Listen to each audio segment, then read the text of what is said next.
Troisième partie avec Laurence Lhuillier-Tanet, Oui. qui a écrit beaucoup de livres aux éditions d'Angle, aux éditions Erol, aux éditions Solar, sur le bien-être, la psycho. Et alors maintenant, on rentre dans le mandala. Alors, si on est dans l'origine du mandala, au niveau de la tradition, donc, alors je vais plus parler de la tradition tibétaine que indienne, parce que le mandala indien, je le connais moins bien. Mais donc, si vous voulez, dans les mandalas donc, tibétains, il y a des aspects de divinité. Mais le mandala est relié à des directions. Et donc, il est en lien avec un centre, la périphérie, donc un cercle ou des carrés, voilà, donc des formes. Donc ça dégage aussi des bonnes ondes, Oui. qui permettent de s'élever spirituellement, de se soigner, de... Alors, oui, je ne suis pas une spécialiste de l'utilisation, si vous voulez, du mandala dans la tradition tibétaine.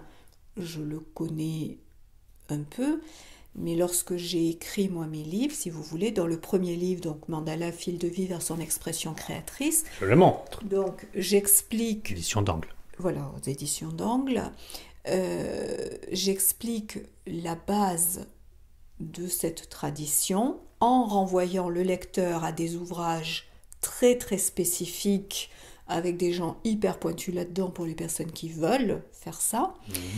Mais ensuite, cette notion du mandala, qui en plus est universelle, je passe donc à une utilisation au niveau psychologique et développement personnel. Voilà, c'est là que je suis spécialiste. D'accord. Faut pas confondre parce que des fois les personnes voudraient faire des mandalas, on va dire, en relation avec la tradition indienne ou la tradition tibétaine. Et ça demande une initiation. C'est quelque chose qui est complètement particulier que moi je ne fais pas. Ces mandalas à même la terre, avec du sable de couleur. On crée tout un univers et puis hop, on l'efface pour montrer que rien n'est rien. Voilà, C'est autre ils chose. peuvent être effacés ou pas effacés. Voilà, ça c'est complètement une autre dynamique. Par contre, s'axer sur la base des mandalas pour psychologiquement donc évoluer, ça c'est votre truc. Deux autres livres, Mandala au fil des saisons aux éditions d'Angle Oui. et chez Solar, les cahiers Harmonie Solar, se ressourcer avec le mandala. Mandala radionique, avec ses ondes de forme, ses couleurs. Le reiki, vous savez, les petits machins comme ça qu'on met à droite à gauche pour rééquilibrer la maison. Même combat, mandala radionique. Alors écoutez, là vous me parlez de choses que moi je ne pratique pas, donc je ne peux pas aller sur un terrain que je n'utilise pas. D'accord. Pour le psycho, hein, pour l'être humain, ce dont vous vous occupez, c'est un rééquilibrage énergétique, les mandalas. Non, Mais qu'est-ce donc alors? je suis contrariante. Non, je vous Non. écoute. Alors, Comment vous le voyez ce mandala? Le mandala, déjà, ça veut dire cercle, et c'est une totalité. Alors, si on le prend dans la tradition, donc on revient à tradition orientale, c'est la représentation de l'univers et du lien de l'homme, l'individu, avec l'univers. On va retrouver la même chose chez nous en Occident avec les rosaces. Donc c'est cette notion, on va dire, de transcendance. Jung s'était aperçu que lorsque les personnes traversaient des périodes difficiles, ils dessinaient spontanément des formes avec un centre et une périphérie, donc l'équivalent des mandalas, des rosaces, etc. Donc il a travaillé autour de ça, et donc pour lui, ça représente vraiment la totalité, avec le point central, donc qui est le soi. Donc on va dire c'est cette source, cette origine. Donc ce travail avec le mandala, par le fait, donc au niveau psychologique et développement personnel, c'est la structure du mandala qui nous renvoie à notre totalité, à notre globalité. C'est-à-dire que lorsque on va travailler, donc moi j'ai travaillé à une époque en institution, donc avec des personnes qui ont pu avoir certaines difficultés. Si vous voulez, le fait de les faire travailler avec un mandala permettait de les mettre en contact par le fait de la structure avec leur globalité. Ce qui veut dire qu'une personne qui est un peu éclatée va pouvoir se rassembler par le travail du mandala. D'où l'intérêt, alors notamment chez les enfants, lorsqu'on leur fait colorier des mandalas, avant d'aller voir des ondes de forme, des machins ésotériques ou je sais pas quoi, c'est avant tout de les amener à se recentrer parce que c'est l'intégrité de leur être. Donc savoir déjà important. Colorier dans les cases. Voilà, ça c'est le b.a.-ba. D'accord ?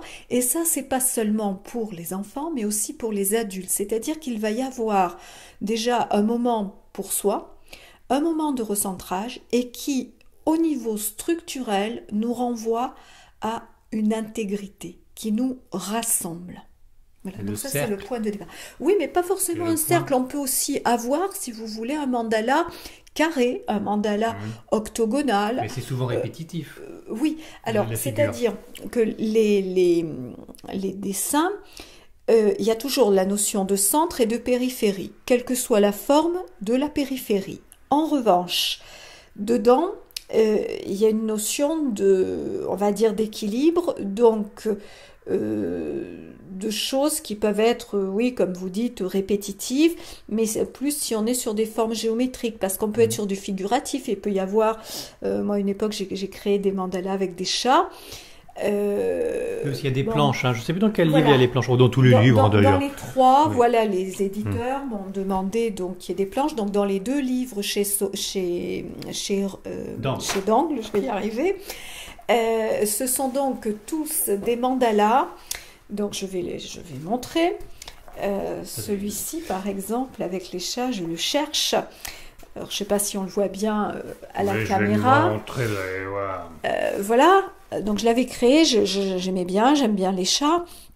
Donc, si vous voulez, tous les mandalas qui ont été faits donc, dans ces deux livres chez Dangle, ce sont des mandalas que j'ai faits donc à la main.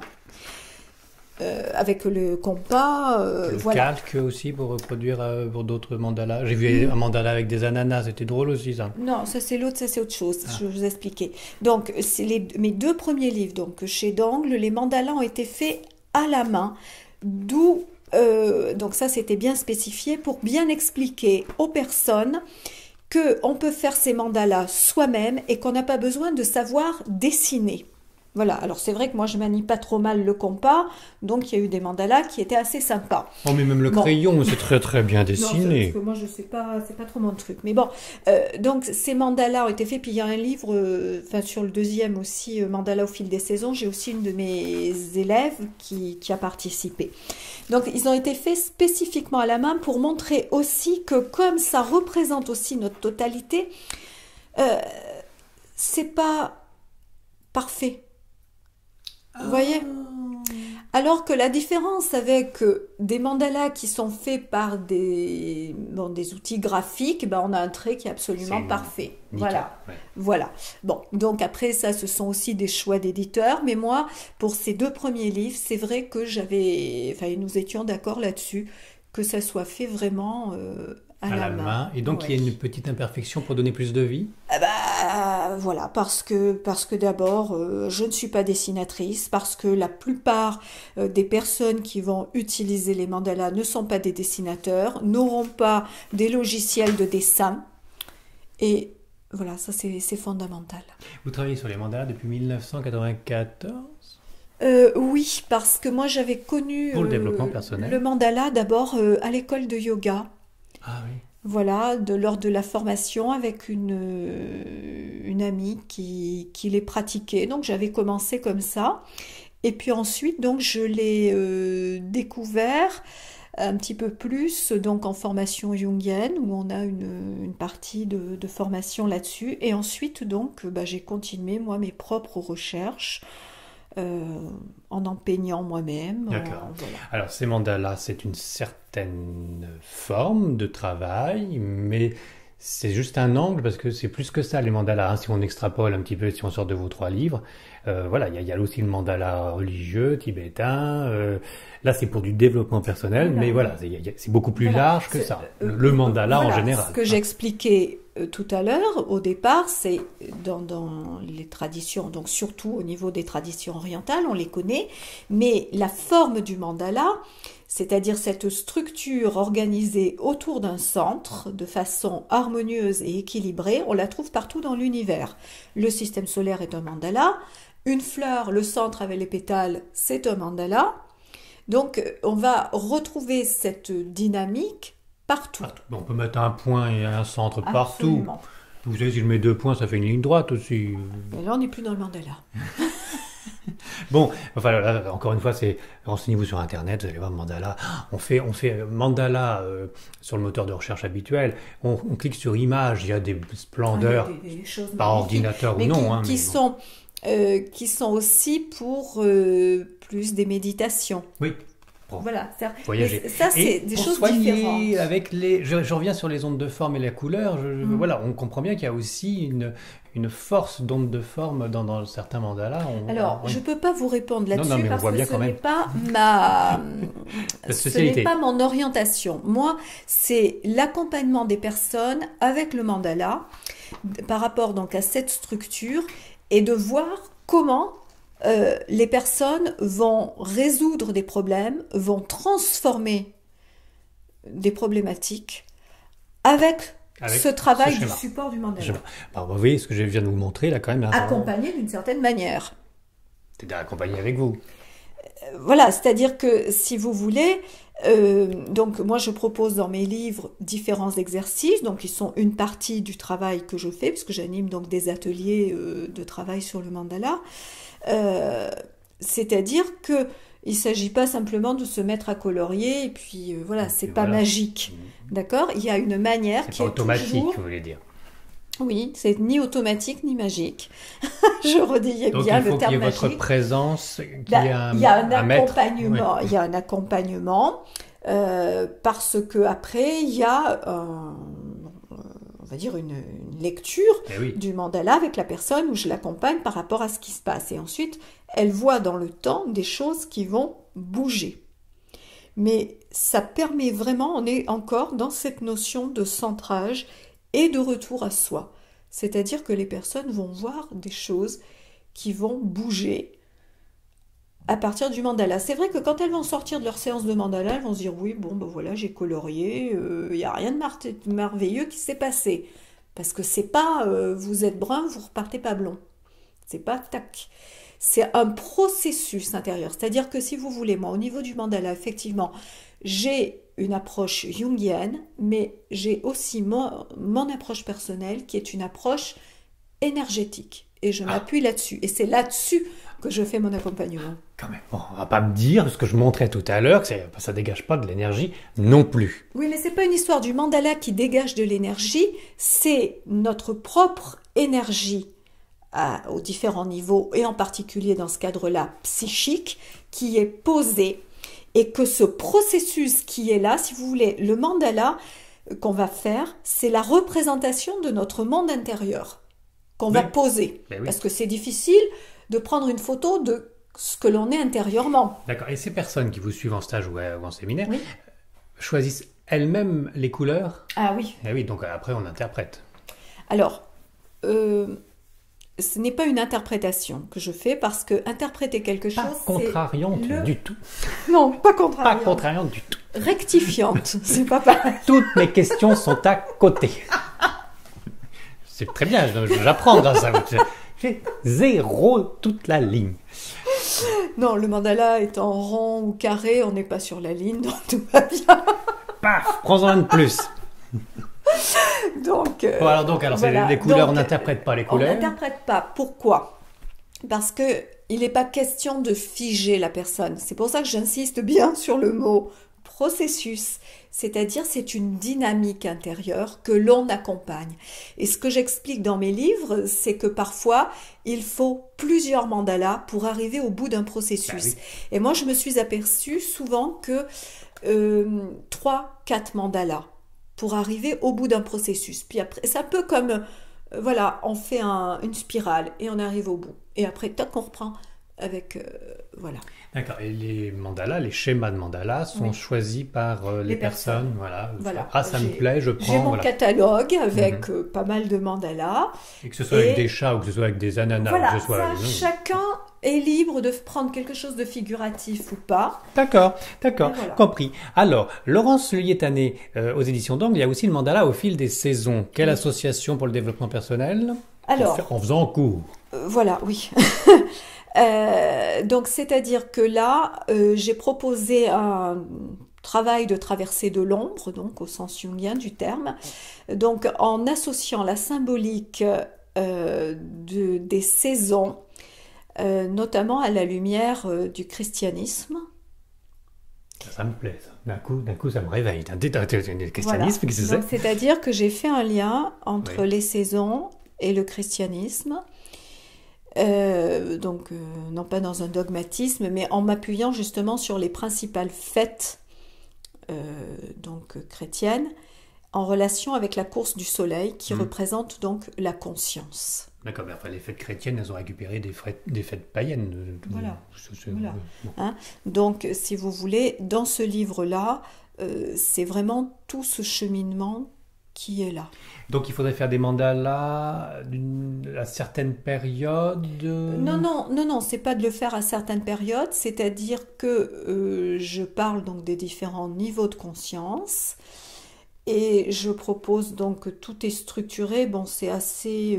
C'est assez complexe votre affaire, mais enfin, oui. il faut bon, donc c'est oui, pas... non, mais c'est abordable au niveau des personnes, mais si vous voulez, le livre est très structuré, comme des portes. C'est-à-dire qu'avec ce livre, si vous voulez, moi je me suis beaucoup appuyée sur tout le travail que j'ai en danse, justement au niveau intériorité, au niveau du symbole, par rapport aux orientations, aux 4 points cardinaux, de ce que ça véhicule justement de cette lumière intérieure, parce que nous on est bloqué dans notre ombre déjà, dans tout ce qui nous limite, donc c'est pouvoir retrouver ce chemin de lumière, et ce chemin de lumière c'est celui qu'on fait notamment dans les cathédrales.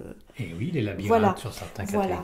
Hein. Donc si vous voulez, c'est vraiment axé là-dessus, et à la fin donc il y a des exercices très spécifiques d'accompagnement au niveau de l'ombre, avec des références à des moments clés de notre histoire. Donc pas des saisons, mais de notre histoire. Alors, c'est fini, on n'en parle plus. Et on termine avec se ressourcer avec le mandala, le petit dernier, 2013. Voilà. Oui, puisqu'il y a eu 3 livres en 2013. Hein, voilà, donc ça c'était le petit dernier. Alors, qu'est-ce qu'il y a de différent avec les 2 premiers? Alors, celui-ci est plus bien-être, j'ai envie de dire. Voilà. Hein. C'est une dynamique un petit peu différente des autres, donc là c'est plus bien-être, je reviens au corps, j'explique des choses notamment beaucoup au niveau des émotions, c'est-à-dire que quand je l'ai fait, j'ai été beaucoup dans la dynamique de mon livre de yoga sur lequel on était en train de travailler sur le manuscrit au niveau correction et tout ça, donc c'est un petit peu une continuité, donc je donne des exercices, par exemple pour le sommeil, pour la communication au niveau du couple, au niveau des enfants, pour les familles, quand il y a des gardes alternés, que les personnes sont séparées, pour pouvoir retrouver une communication, retrouver ses billes, le mandala de la gratitude aussi, donc il y a des notions spirituelles, enfin voilà. Il est assez sympa. Et abouti. Oui, chacun. Très bien. Au grand public qui nous suit, maintenant qu'on a présenté tous les livres, je fais un petit récapitulatif, pas pour les mandalas, je vous rassure, mais pour les autres des 2 premières parties, dans un mélange incroyable. Vous avez Ho'oponopono aux éditions d'Angle, dont on a parlé surtout dans la 2e partie, si je me souviens bien, la méditation qu'on a juste, là, comme ça, passé en 2 secondes, parce que c'était dans la continuité de notre conversation sur le yoga aux éditions Erol. Ma leçon de yoga par Laurence Liétané, et puis aussi comprendre ses rêves. Donc, et puis il y en a d'autres qui vont être publiés au fur et à mesure. On se retrouvera, on va parler de tout ça. Maintenant, j'aimerais bien savoir, Laurence, ce que vous avez en compréhension de notre vie terrestre. Parce que, voilà. À l'heure qu'il est, Bien waouh. entendu. Vous avez sûrement plus à me dire que ce que vous avez écrit dans vos livres et dans les séminaires que vous donnez. Alors, c'est déjà très bien pour le bien-être et puis pour Non, un c'est développement important pour les personnel. personnes, oui. Mais vous, votre vie personnelle, vous, Laurence Luyer-Tanet, votre conception de la vie et de ce qu'on fait sur Terre. Vous savez, au début de l'entretien, on parlait de réincarnation. Vous avez dit oui, bon, réincarnation, mais bon, quand même, pas tant, pas que. Après, on a fait corps-esprit. Votre vision de Dieu, j'ai envie de dire, sans vouloir être trop directif. Oui, alors moi je parle pas forcément de Dieu, c'est pas trop mon langage. Je vais plutôt parler de l'univers, du Oui. cosmos. C'est-à-dire que moi, si vous voulez, enfin, je crois qu'il y a quelque chose qui a aussi beaucoup changé ma manière d'être et de concevoir les choses. C'est que je suis allée souvent dans le Sahara. Mhm. J'ai animé des groupes dans le Sahara. J'ai moi-même donc fait des séjours toute seule donc avec les nomades. Bah, c'était pas toute seule, là. Ce que je veux dire, c'est que Oui, je vous j'étais taquine, d'accord. imbibée dans la culture. En plein dedans. Et Bon. voilà. Bon. Donc, ce qui fait que justement, j'ai beaucoup vécu avec la course du soleil. Pour moi, la notion du temps, de l'espace-temps, de cette course du soleil est vraiment importante. Et lorsqu'on est dans le Sahara, il y a quelque chose qui se passe intérieurement, justement au niveau de la question du qui suis-je. Surtout où suis-je? Bon, on sait qu'on est dans le Sahara, voilà. En plein désert. Bon, En plein voilà. désert. Donc, c'est vrai que si vous voulez, moi j'ai vécu des expériences intérieures à différents niveaux, où j'ai été confrontée aussi à des choses difficiles, où j'ai connu aussi, alors intérieurement, au niveau émotionnel, parce que le Sahara est Allez-y pas trop vite et détaillez-moi tout ça. c'est-à-dire, Émotionnellement, faut pas que j'en dise trop parce que c'est l'objet de mon prochain livre. Ah, bah oui, mais quand Je même. cherche un éditeur là pour ça.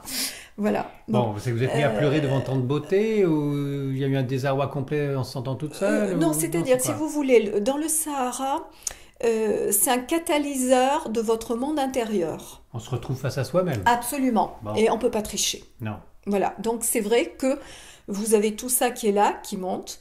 Et donc il y a un travail de transformation. Moi, j'ai beaucoup travaillé avec les éléments, avec le sable, avec le vent. Et puis aussi, donc, le soleil, bien évidemment. Un petit peu d'eau. Tout petit peu Oui. d'eau. Alors justement, c'est là-dessus que je voudrais rebondir, parce que justement, quand on parle Sahara, on voit le soleil, on voit la chaleur, donc c'est vrai. Mais j'ai eu la chance d'y aller suffisamment souvent et à des périodes différentes pour connaître pas que le soleil.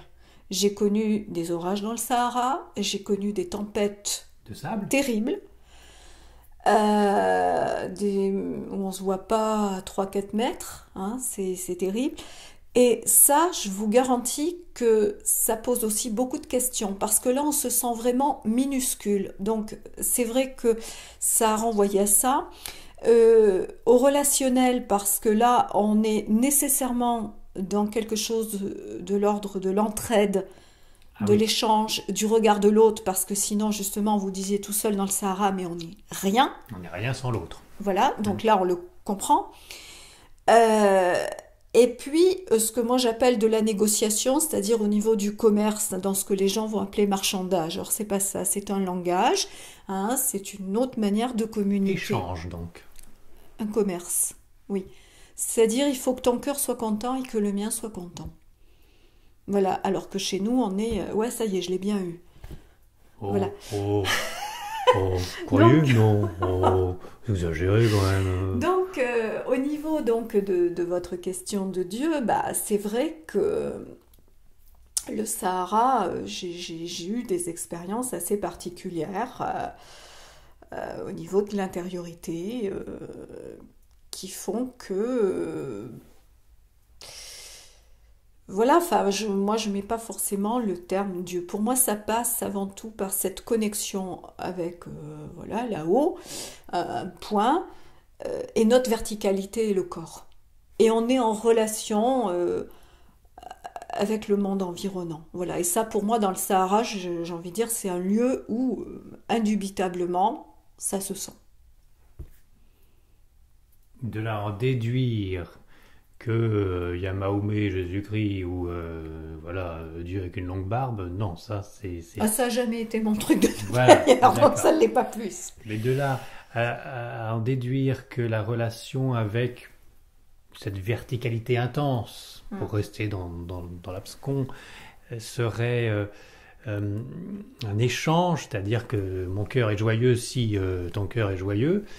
C'est ce que vous m'aviez dit, hein, je Oui, non, transpose mais un peu. j'étais dans les éléments que j'ai pu rapporter du Sahara. Oui. Donc là, quand je parlais que si ton cœur est content, le mien aussi, et le mien aussi, c'est quand on est dans l'échange avec l'autre, Avec c'est-à-dire l'autre, qu'on oui. commerce. Oui, mais Voilà. l'autre, le grand autre.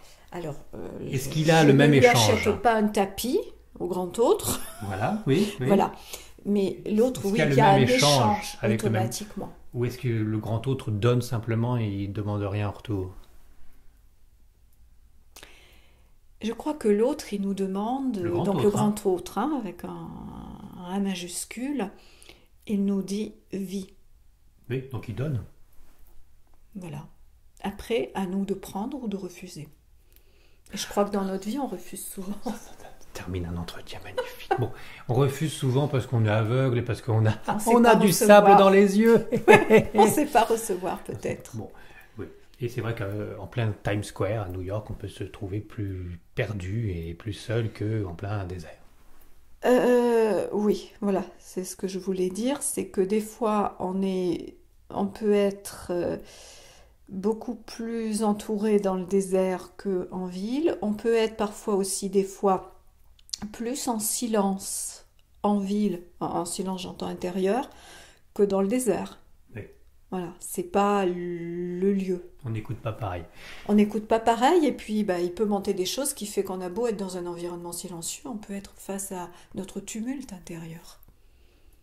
Ça va, votre tumulte intérieur, ça va bien, avec les années. Ouh, j'ai Non, connu dans le Sahara des moments plutôt de tumultueux panique. intérieurement. Ah oui, oui, mais maintenant, là, du côté de Tours, Bon, là. là, en ce moment, ça va, oui. Ouais, Oui. ça va bien. Alors voilà, Laurence Lhuillier-Tanet, première rencontre, enchantée de vous avoir découvert ainsi. Qu'est-ce que vous avez autour du cou? C'est une petite pierre avec un trou, ça vient du Sahara? Voilà, justement, du Sahara marocain. Et alors c'est un gris-gris? Non. C'est juste un souvenir. Voilà, oui, c'est un souvenir du Ça Sahara. vous va très bien. Merci.